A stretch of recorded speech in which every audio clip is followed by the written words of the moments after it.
My name is Paul Boyd. I'm a hydraulic engineer with the Omaha District Corps of Engineers. We're just finishing up here at the Niobrara River Bedload Collector Pilot Project site. Over the last week, we've had a 12-foot sediment collector in the Niobrara River right off the Highway 12 bridge. That collector has been collecting bedload, that coarser sediment that bounces along the bottom of the river for the last 3 days. And I would call it a very successful pilot or experiment. We extracted quite a bit of both fine and coarse sediment from the river.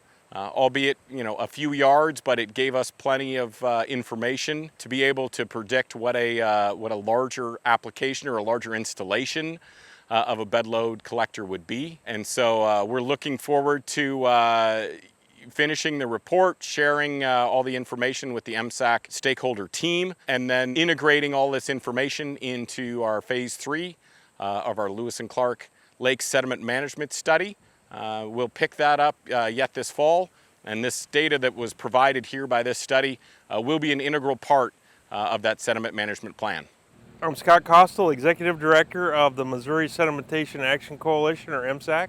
We're currently on the Niobrara River just outside of the village of Niobrara, finishing up our bedloader project that the Corps of Engineers funded and conducted in conjunction with USACE support as a part of researching and gathering data on the sedimentation entering the Missouri River from the Niobrara River.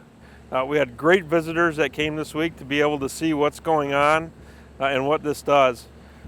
This is a tremendous accomplishment for USACE and the Corps, being the first time that we've really had something go in the water, something that's usable and feasible in the future to extract sediment. This is a kind of technology that's relatively simple to use, is relatively inexpensive, or can be inexpensive, can be done locally along the Niobrara River to help take out some percentage of sediment from the river before it enters the Missouri River, which is the goal, to do that and to help save and extend the life of the reservoir, Lewis and Clark Reservoir, and Gavins Point Dam.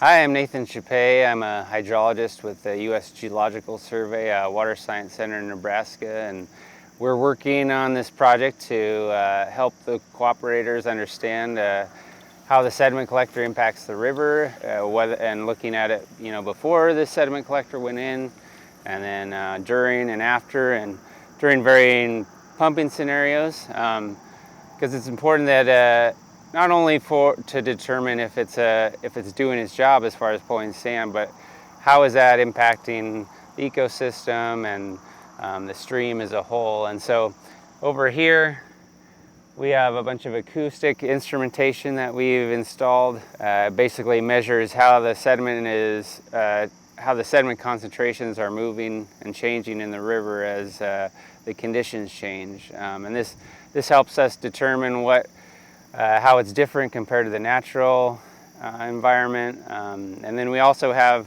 some instrumentation that's measuring conductivity, water temperature, dissolved oxygen, and turbidity, because these are all important things for all the habitats and the wildlife that uses the river, because we need to understand not only how this impacts sedimentation, but also how it impacts the river system as a whole. And so that's my job on this project, and I'm curious to see what we find out.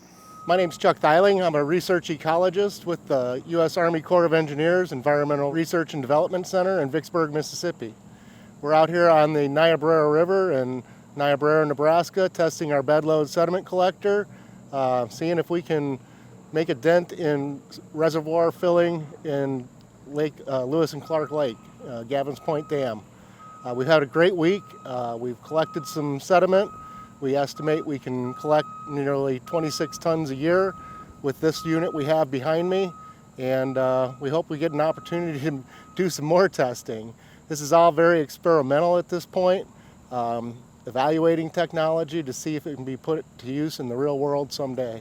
We've been using this equipment in various places to support navigation on the Mississippi River and navigable rivers across the nation.